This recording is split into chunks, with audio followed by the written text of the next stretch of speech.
Karachi metropolitan corporation में charge parking में नीलामी के दौरान हंगामा आराई। KMC हेड ऑफिस में शहर भर के 31 इलाकों की चार्ज पार्किंग की नीलामी की जा रही थी और नीलामी के दौरान चंद शरपसंद अफराद ने KMC अफसरान और अमले पर हमला करने की कोशिश की।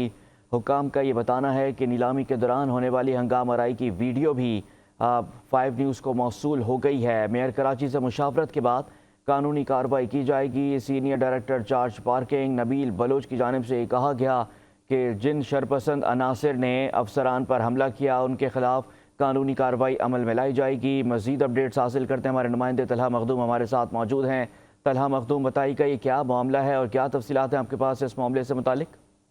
जी बिल्कुल, आज बल्दिया कराची के मरकजी दफ्तर के अंदर शहर भर की 31 पार्किंग साइट्स के फिर जो है वो नीलामी का जो है वो अमल जारी था। इस दौरान ठेकेदारों की जानिब से जो है वो इल्जाम आयद किए गए कि मनपसंद ठेकेदारों को जो डायरेक्टर चार्ज पार्किंग है नबील बलोच, उनकी जानिब से नवाजा जा रहा है, जिस पर जो है वो शदीद हंगामा आराई की गई, जबकि अफसरान से हाथापाई भी हुई और अफसरान को जो है मुखलसात से भी जो है वो वक़्त गई। इस दौरान जो है वो KMC का अमला पहुंचा, सिटी वार्डन का अमला पहुंचा है, जिन्होंने जो है वो मुंतशिर करने की कोशिश की सिटी वार्डन को। इस दौरान जो है वो नबील बलोच जो डायरेक्टर चार्ज पार्किंग है, उनका कहना है कि तमाम जो हंगामा आराई करने वाले शरपसंद अनासिर हैं उनकी फुटेजेस हासिल कर ली गई हैं। उनके खिलाफ मेयर कराची के हुक्म पर कानूनी कार्रवाई अमल में लाई जाएगी। जी तलहा, आपका बहुत शुक्रिया, आप तफसीलात से आगाह कर रहे थे।